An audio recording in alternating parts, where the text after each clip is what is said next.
BNP এবং জামায়াত ইসলাম তাদের জন্য এখন একটাই জপনা, সেটা হচ্ছে নির্বাচন। এমনকি সেই নির্বাচনকে কেন্দ্র করে সারা বাংলাদেশের বিভিন্ন জায়গায় বিএনপির যারা নেতাকর্মী আছেন, এতদিন বিদেশে পলাতক ছিলেন এমন অসংখ্য নেতারা দেশে ফিরে এসেছেন, সভা করছেন, সেমিনার করছেন, সমাবেশ করছেন। প্রত্যেকেরই একটা অবস্থান হচ্ছে আগামী নির্বাচনকে কেন্দ্র করে কেউ চেয়ারম্যান হওয়ার চিন্তা করছেন, কেউ উপজেলা চেয়ারম্যান, কেউ বা এমপি বা বিভিন্নভাবে নিজেদের অবস্থান প্রকাশ করার জন্য আগে থেকেই দলীয় অবস্থান, সভা, সেমিনার এগুলো চালিয়ে যাচ্ছেন।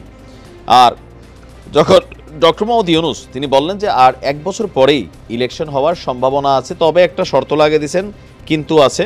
তো যাই হোক, তারপরেও বিএনপি সাধুবাদ জানিয়েছে, অন্যান্য দলগুলো যারা নির্বাচনমুখী তারাও সাধুবাদ জানিয়েছে, বা দেশের একটা বড় অংশ তারাও বলছে যে নির্বাচনটা দেওয়া খুবই জরুরি।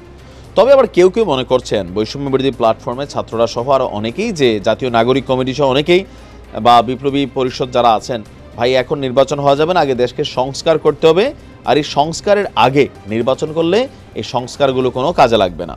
তবে বিএনপি বলছে সংস্কার একটা চলমান প্রক্রিয়া, এটা এমন না যে 2-3 মাসের মধ্যে একটা কোর্স করে সংস্কারটা করে ফেললাম। তো এই যখন অবস্থা, তখন নির্বাচনকে আরও পেছানোর জন্য একজন বড় শক্তি, যার উত্থান হয়েছিল বিএনপি এবং জামাত ইসলামের সাপোর্টে, যার পেছনে একসময় শত শত মানুষ ছিল বিএনপি এবং জামাত ইসলাম থেকে, যার বিকাশ অ্যাকাউন্টে টাকা দিয়েছিল বিএনপি এবং জামাতের নেতাকর্মীরাই।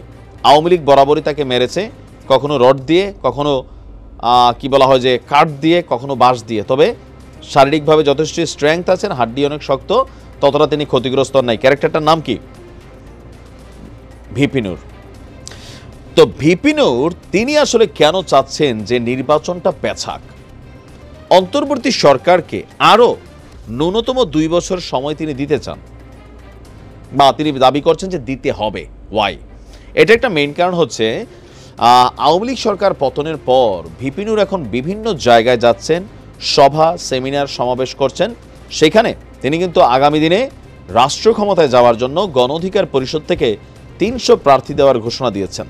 এবং তার যিনি রাইট হ্যান্ড আছেন রাশেদ, তিনি বিভিন্ন জায়গায় যাচ্ছেন, টেলিভিশন টকশোতে বসছেন, কথা বলছেন, সরকার নিয়ে সমালোচনা করছেন, বৈষম্য বিরোধী নিয়ে সমালোচনা করছেন, নানান কিছুর মধ্যে আছেন। এই যখন অবস্থা, তখন ভিপি নূর বলছে যে শেখ হাসিনার পতন না ঘটলে আরও 4 বছর তো সরকারটা থাকতো, ঠিক কিনা? যুক্তি দিচ্ছে যে শেখ হাসিনার যদি পতন না হতো তাহলে তো এই সরকারটারও 4 বছর থাকতো। সো সেই 4 বছর আপনারা মানতে পারতেন জুলুম, অত্যাচার, নির্যাতন, আর এখন এই শান্ত একটা সরকার, আছে কত সুন্দর দেশ চলছে, ভালো সমৃদ্ধির পথে দেশ আগায় যাচ্ছে, তাহলে এখন কেন সময় দিবেন না? তার বক্তব্য যে এই সরকারকে যদি আমরা আরও 2 বছর সময় দেই তাহলে কোনো ক্ষতি নেই। দেশের সংস্কারের ক্ষেত্রে এই সরকারকে সহযোগিতা করতে হবে।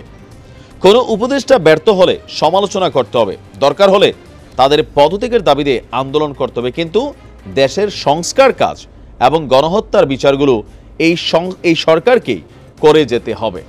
তিনি তার বক্তব্যের সপক্ষে বলছেন যে শুধু পুলিশের সংস্কার নয়, বিভিন্ন ডিপার্টমেন্টগুলোতে সংস্কার লাগবে। আর এখানে বিভিন্ন ধরনের বক্তব্য তিনি দিয়েছেন, তার সাথে তার যেই নেতাকর্মীরা প্রথম সারির প্রত্যেকে এখানে ছিলেন। এখন প্রশ্ন হচ্ছে যে সরকারকে সংস্কারের জন্য কতটুকু সময় দেওয়া দরকার? জামাত বলছে যৌক্তিক সময়টুকু দিতে চায়, যৌক্তিক। বিএনপি এতদিন বলছিল যৌক্তিক, এখন বলতেছে যে যতটুকু সংস্কার না করলে না ততটুকু করেন। এখন আমার জায়গা থেকে আমি কিছু সংস্কার চাই। এই সংস্কার কি আসলে কাগজ কলমে করে গেলে হবে, নাকি ব্যক্তি জীবনের মাধ্যমে, ব্যক্তির মাধ্যমে এস্টাবলিশড হবে? কাগজ কলম যেমন জরুরি, ব্যক্তির মাধ্যমে এস্টাবলিশড জরুরি। যেমন চাঁদাবাজি, এটা বন্ধ করতে হবে।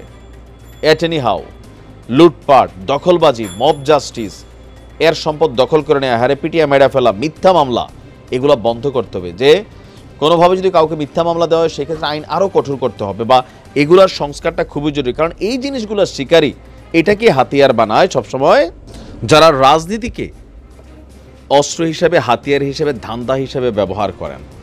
এই জিনিসগুলোর সংস্কার সবচেয়ে জরুরি। বিচার বিভাগের স্বাধীনতা, পুলিশকে বিরাজনীতিকরণ, মিনিমাম এগুলো লাগবেই। এখন এটা আসলে কি সম্ভব কিনা সেটা সরকার ভালো জানে, বা রাজনৈতিক দলগুলো ভালো জানে। এটা জরুরি, তাহলে সবার জন্য কল্যাণ করবে। সরকার পরিবর্তন হোক, সবাই নিরাপদ থাকবে। যারা অন্যায়কারী তাদের শাস্তি হবে। ভালো থাকুন। আসসালামু আলাইকুম।